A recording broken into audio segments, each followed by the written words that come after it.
Welcome to Korean food course. This is week 4 and my name is Chang Ju-song, senior lecturer in Asian Studies and Korean Studies at the University of Auckland in New Zealand. Today we will talk about Korean food and food culture between 1945 and the end of 1970s.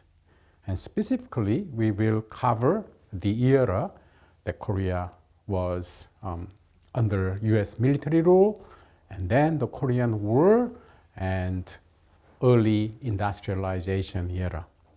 More specifically, our contents to be covered today includes the US food aid to the southern part of Korea, and which included, not necessarily included, but the American soldiers were consuming sausages and especially Spam canned ham, which has some interesting influences on Korean culinary culture.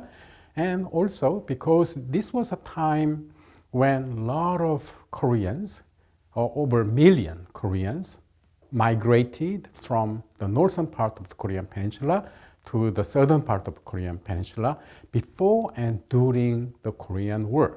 And now, of course, this huge migration has impacts on contemporary South Korean food culture, and also South Korean government policy to save rice and promoted wheat and barley consumption among its populace. And then 1963, with the early industrialization and the US aided wheat flour, the instant ramen noodle appeared in South Korean market in 1963. And then with early industrialization, more people tended to have eating out. So we will cover that part. So in general, the goals of this session is the audience would have understood the general diet changes in the post-Pacific War Korea and during the Korean War under the US influences. And audience would have understood that how contemporary South Korean dietary habits and practices have developed during this time, especially in the context of huge migrations of people from north to south, and also within South Korea, during the Korean War, refugees as well as early industrialization, the rapid urbanization. So what these population movements have impacted on Korean culinary culture, you will have understood. And also, thirdly, the South Korean government policy to consume more wheat, which was aided from the US, and also and other grains such as barley in the 1960s and 1970s, when South Korea did not and could not supply enough rice for everyone. And also the culinary changes in early industrialization era, which began from the 1960s and until 1970s, and people would have understood that what happened in this era that shows contemporary South Korean culinary culture. First, food aid from the US.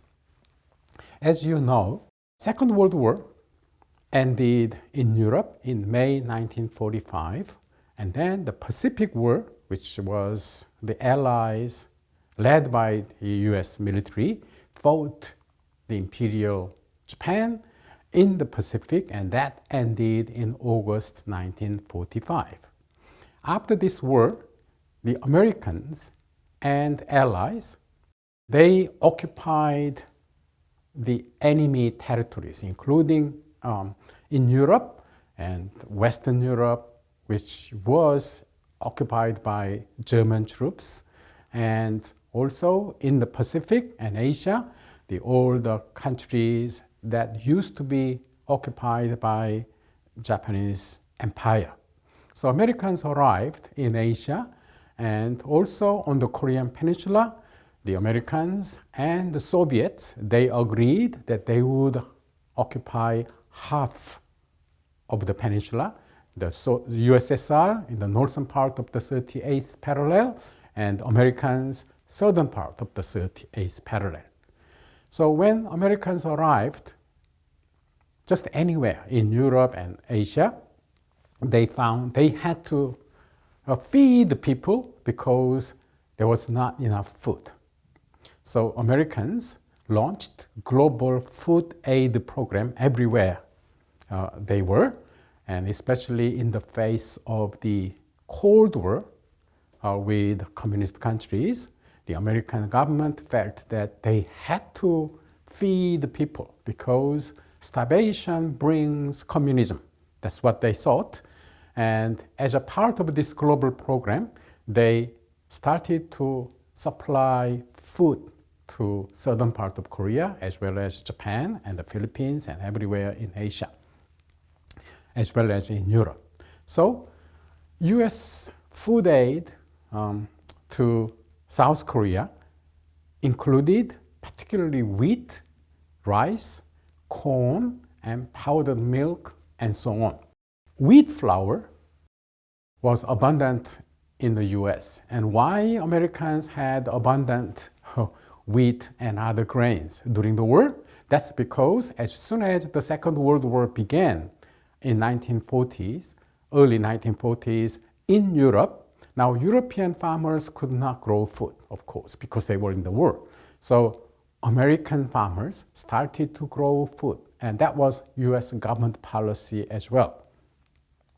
So there were surplus grains in American market, but American government continued to support their farmers to produce food because as I said, during the Cold War, Americans need food to sustain and support the other countries in Asia and Africa, everywhere.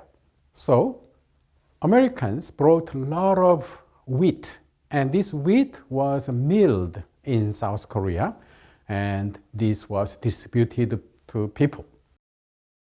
However, Koreans were not used to consume wheat flour, and they didn't know, they didn't really have much idea how to cook this and how to eat this. Probably the easiest way was making sujebi, which is a hand-torn noodle soup. It's just very easy. You make a flour dough, and then you just tore that part of it with your hand, with your finger, and dump it into soup, and you eat that with kimchi. So this was the easiest recipe, especially during and after the Korean War, because a lot of noodle factories were destroyed. Meanwhile, in Korea, there were Chinese residents, small number of Chinese residents, and they were very familiar with how to deal with wheat flour because they are from Shandong and Hebei, where the staple is wheat, not rice. So that was a time that this Chinese Hwachao or Hwagyo in Korean, they started to prosper in their business, making jjajangmyeon and jampong and mandu as well. The urgent need was for children, because if you don't feed your children, the problem would last lifelong. So children were prioritized, and the American aid came to schools, and children were given bread and milk, which really supplemented their nutritional need at that time. And in this image, you see that school children were given bread and milk, and they are eating. And the second image on your right, you see that there's one row of classroom where children are eating milk. And while the next row, they are eating something from their lunchbox. And these students in front row, they are the ones who are particularly poor, who could not bring lunchbox to school. So they were eating the bread and milk. Nevertheless, Koreans were not used to consuming milk products at all, at least in the several hundred years. And so many people did not have the digestive enzymes for milk, and some people suffered from digestion problem. Since Americans were pouring American grains and food into many countries, of course, that would have economic and nutritional impacts as well. So some people were critical about this, and of course, when large amount of grains reach a small market like South Korea, the local price of grain would go down, and this was not that good for the local farmers, which was the same everywhere. However, it also saved millions of lives, and because the country was not able to producing enough rice. And the image in this here, you see that this is in Japan, the exactly same thing. The Americans brought wheat flour, milk, and corn and other grains. And here, every day, the housewives would receive something like 270 grams of grains. For children, the American soldiers, now this happened in Europe as well, because American soldiers were supplied with chocolate, chewing gums, and other snacks like sweets, and they would share them with when they visit children, when they want to acquaint with the local children. So that generation of Korean children at that time, they grew up with enjoying American chocolate and chewing gum and sweets. Now that will have some impact, of course, which we will see. Today, South Korean choco pie is very famous in the international market. And interestingly, if you visit countries, other Asian countries like Vietnam, you would see that choco pie is offered in their deceased ancestral worship ritual. And if you go cemeteries in Vietnam, actually you would see a lot of choco pies, Korean choco pies offered to the graveyard. Because the old women and men in Vietnam, they love choco pie so much, so their children, they would offer this food to their ancestors who passed away. Now, choco pie, of course, is not invented in Korea. Actually, this first appeared in Southern America, Southern US, actually in Tennessee, as a moon pie, which appeared in American market in 1917.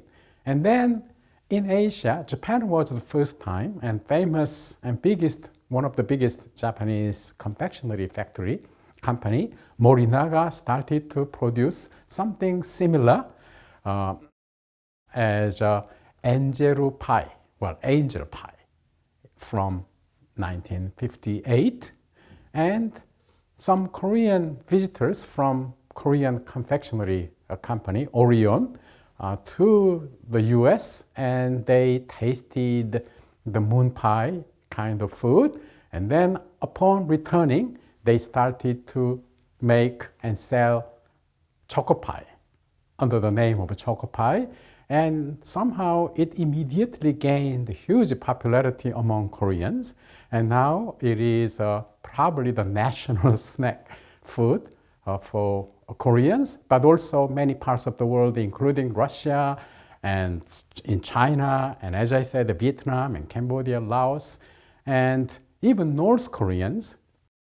When South Koreans were running this Kaesong industrial complex in the territory of North Korea, actually North Korean workers were given a box of choco pies almost every day. And now, this food spread out to the whole world, And now other South Korean companies also jump into this business, including Lotte, which is a ethnic Korean company in Japan that came to South Korea bringing new confectionery industry facilities.